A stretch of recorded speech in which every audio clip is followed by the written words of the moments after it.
Peter Tosh's philosophies of advocacy, self-dependence, and communal livelihood are still evident. Nyambe McIntosh, Peter's youngest child, sits at the helm of this legacy.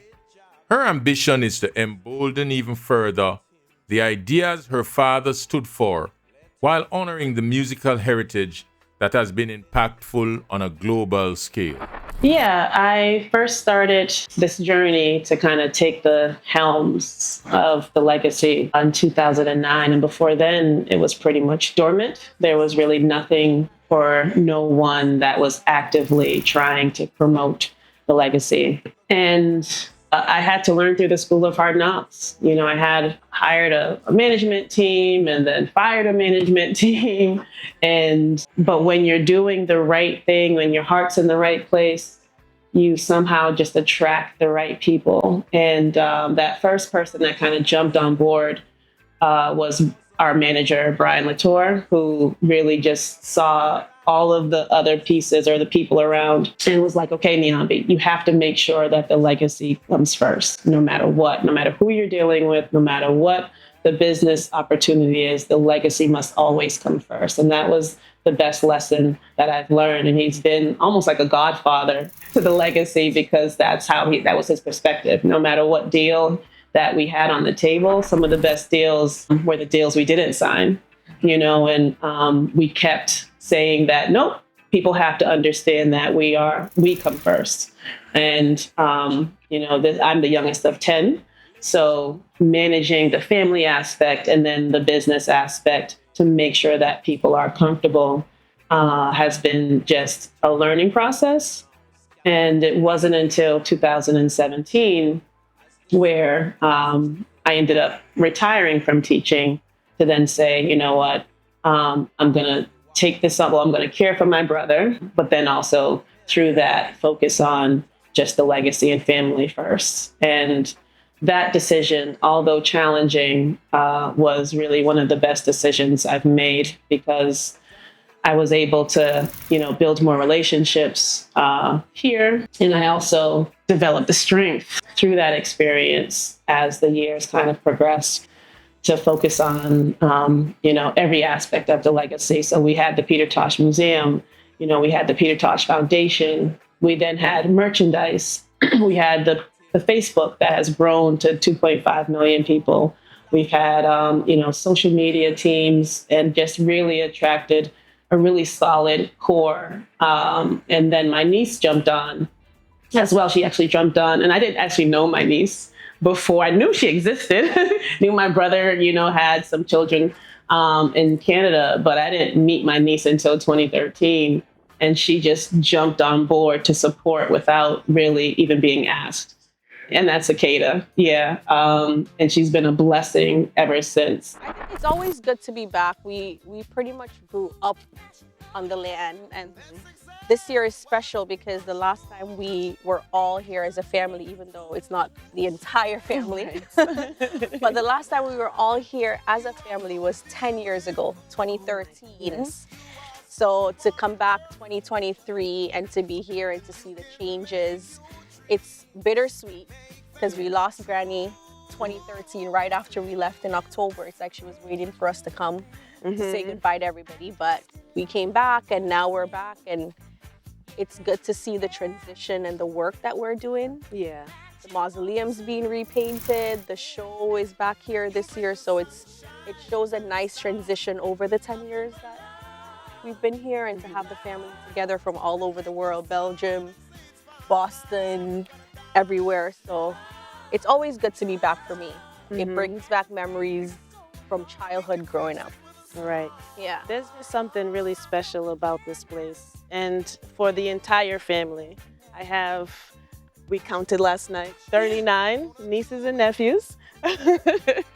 And for all of them, it's just, this is where we want to be when we celebrate the legacy. You know, I've done celebrations in the States. I've done them here. We've done a few in different places.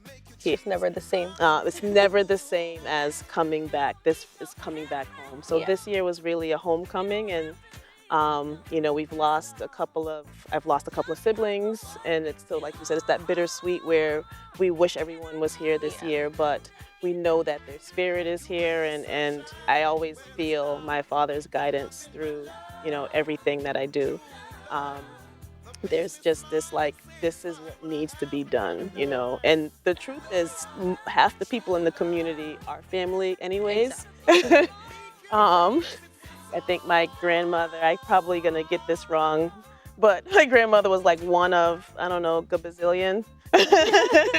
And so she had siblings and they had children, and they are within the community. Coming here this year, I was meeting different people. It was like, I'm your big cousin. I'm like, okay. All right. So, Belmont is just something remarkable, from the mango trees and the ackee trees and the jackfruit. Like, that's just all on the property. I'm really excited to now have this kind of stronger relationship with the community, and us all share the same vision for bringing Peter's name back to Belmont. Not that it left. Right, but right. I think Or strengthening. the expectation that they have for us, because they knew him, and a lot of the people here are elders and they grew up with him. I think the expectation is high, and we have to transition. We're pretty young. We're some of the young ones in the family, and we always say we go through it every day. We're learning as we go. So we always say we want to take our time. We don't want to ever rush into something and then we regret doing something later. So we take our time and get it right. It might not be the pace that they want us to go, but we always get, you're doing a good job. It took a little longer than usual, but you guys are doing it. So that's always, just coming back here is always special. It doesn't matter if we're in Kingston in the biggest villa. It's just never, when you get on the property and you see the trees and the families here, it always gives you that, that feeling. So it's special to be here. Beverly! To give you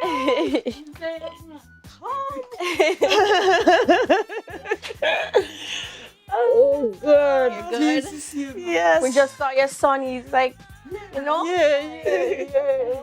And so that core team, Akeda, Brian, and I, we really balance each other out. I'm the visionary with my heads, the sky is the limit. And, not even the sky is the limit. And then they definitely anchor me to the present, because I'm always like, we got to go on to this and bigger and greater and bigger. And they're like, okay, but what about tomorrow's show? And I really appreciate that balance, because they support me in everything I do, no matter whether they agree or not. They've always just, allowed me to continue to push forward with the vision to have my dad's legacy as big as possible. And in the last year prior to Tosh Fest was the decision to say, okay, let's bring the legacy back home. We have all of this, all of these great things happening with the legacy on a global level or digital level, but now it's really time to touch home and have the visibility here, have merchandise available island-wide.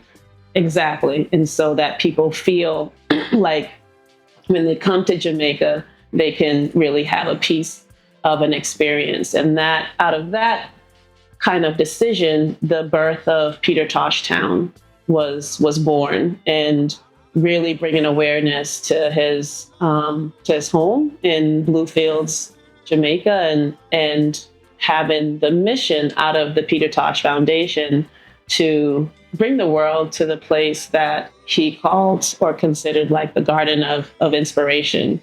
It's this seaside town. It's beautiful, and it's where his final resting place is, and where my grandmother's home is. And the vision is to have the legacy be a vehicle to bring in tourism to the location, so that the community then can benefit through our relationships, like the Fishermen's Society, the Bluefields Community Center, the Belmont Academy, Bluefields Basic School, and then other relationships that we continue to solidify and really expand the legacy across the island, from Kingston with the Peter Tosh Museum all the way to Bluefields.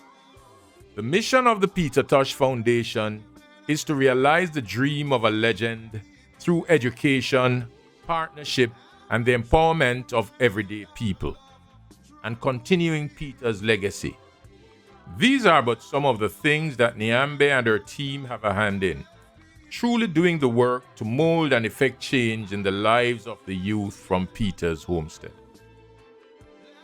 I would say that the project that is the nearest to my heart is the Peter Tosh Town initiative, because not only does it allow for us to, have a place for people to come celebrate his legacy through Tosh Fest, which was our inaugural event this year, with a concert, consisting of young and veteran artists. But then through that initiative, we're able to do some of the work that I know my father would believe in, partnership with the Belmont Academy and working on future scholarships, having books available at all levels so that young people, as young as, 4 or 5 can have a touch point for learning about my dad.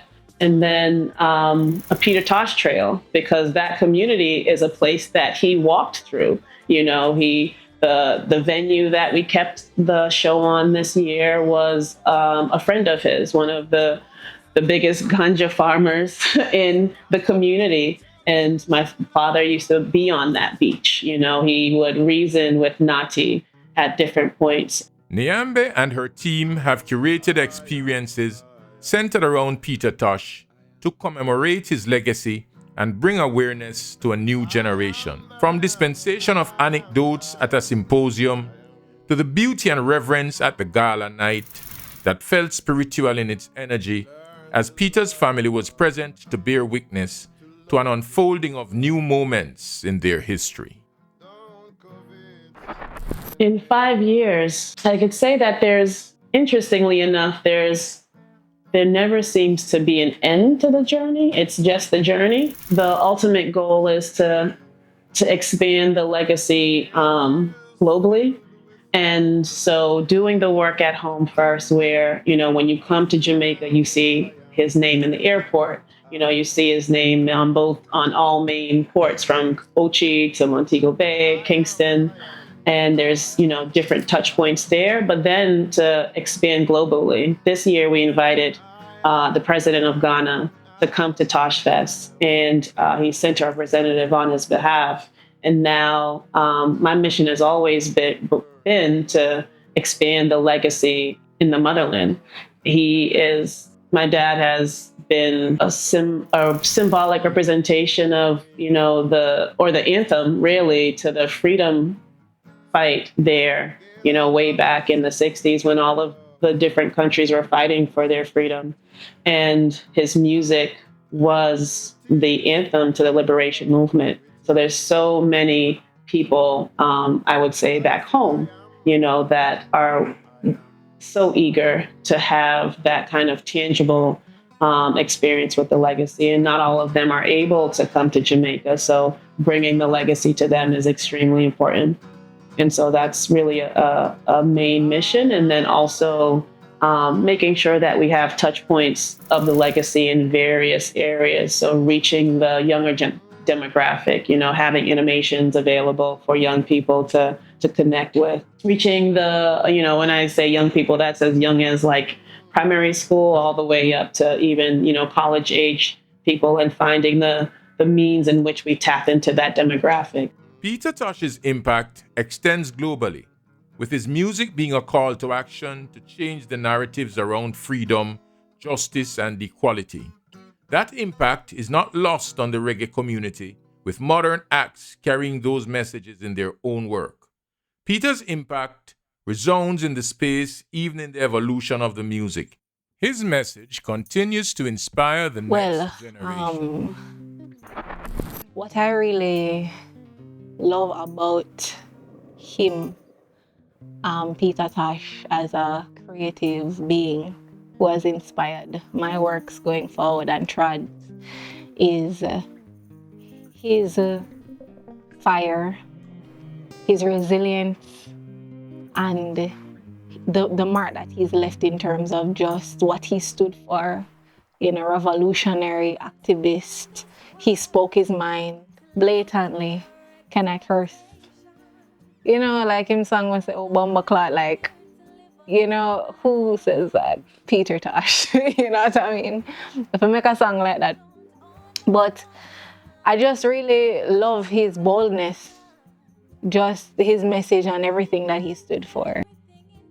I think reggae is vast. And I do think that there are many artists that are out there that do uphold the legacy, but it's up to us to really celebrate those artists. I do know that, you know, dancehall and Afrobeats has always been something very popular amongst us. And I love dancehall and I love, you know, all genres of music. And so part of our work is to celebrate those that do sing about those issues that are prevalent. It's not always easy to dance and enjoy yourself to something a little bit more conscious for some people. So, you know, when it's talking about fighting for your rights or freedom, it's not something that we tend to lean towards in some spaces, but it's what we need. Music has the ability to uplift us, to educate us, to raise our vibrations. And, you know, that's why having Tosh Fest and using artists like Savannah, Yoxta, Samurai, and